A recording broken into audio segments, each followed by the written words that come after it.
Hello, everybody. Hope you're having a great day. I'm Wes Beibers with the Commonwealth Group coming at you today from beautiful Memphis, Tennessee, where it's a gorgeous day. Nice fall day. Been out for a walk, enjoying the weather. And while I was out, I got to thinking a little bit about kind of what's been going on in the industry, or more specifically, housing in general. We've been talking a lot in the mortgage business and in real estate and home builder world about the affordability crisis. And what are we going to do to make housing more affordable? And if you look at some of the statistics, they're actually, pretty frightening. I mean, if you've got a median income and what a median house price is right now, it's pretty tough out there. And heaven help you if you're a first-time home buyer, it's really tough out there. But housing is generally a result of interest rates and availability.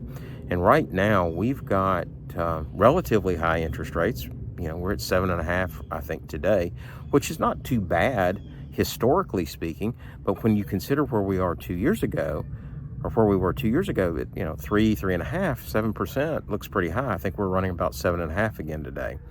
So that's a pretty big run up, especially in that short amount of time. People are a little bit shell shocked over that. The second thing is, the inventory. There's just not a lot of inventory on the market. Now, there's several reasons for that. One of the primary being, number one, we haven't had a whole lot of building going on. Secondly, and I'll mention that's due to some supply chain and regulatory issues. And the second thing is that we don't have a lot of inventory because people aren't moving. I mean, if you've got a house right now and you've got a 3.5% mortgage on it, you don't really want to move. I don't blame you. I wouldn't either. I've got a good interest rate. I'm not going anywhere.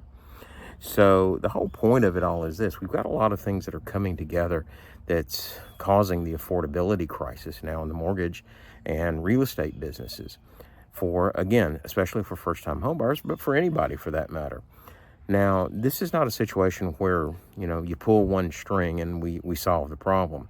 Lower interest rates in and of themselves are not going to solve the problem, because that will only increase demand, and without supply coming online, it's just going to drive up the cost. And if interest rates stay high the way they are, everybody's kind of locked in place, and there's not going to be a lot of inventory. It's going to take really several things coming together to solve this problem. Number one, we're going to have a lot more houses built, period. And that's tough right now because builders are in a tough spot getting financing for spec subdivision.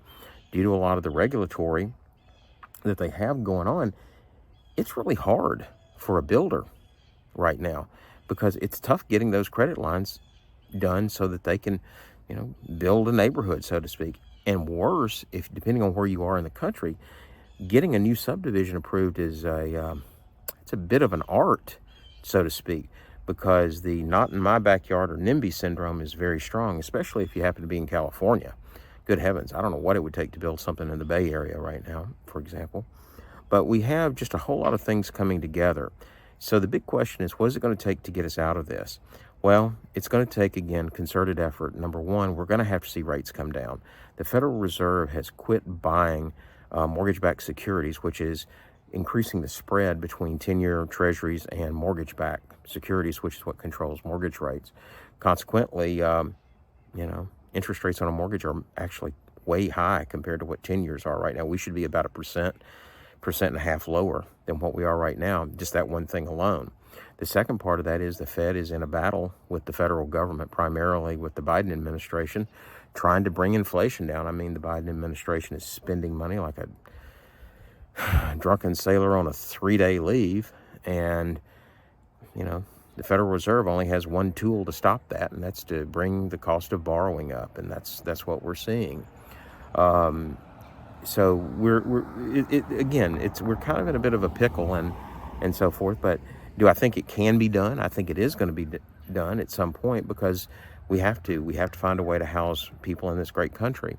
I think the only thing that's going to ultimately do that is a change in Congress and the administration's ways as far as spending money, and frankly getting a hold of the Federal Reserve and telling them to get control of things, and also an ease up on the ability to get properties and or subdivisions built across the country. and to allow more building to take place. And I will throw in one other thing. There's a very old piece of legislation, or relatively old at this point, and that's the Dodd-Frank Act, which was frankly a disastrous act brought to you by the people who gave you the Fannie Mae Freddie Mac crisis of 13, 14 years ago. They're the same ones who supposedly are solving it, so you can imagine what a mess it is. I could do a whole nother video on the Dodd-Frank alone and all the disaster and carnage that it's caused in the industry. Maybe that's another topic for another day. But anyway, hope I haven't added to your doom scrolling today. I do think we will get out of this. I do think it's not going to be quick, and I think it's going to take a change in D.C. for it to happen. So stay tuned, everyone. Let's see what goes on. Have a great day.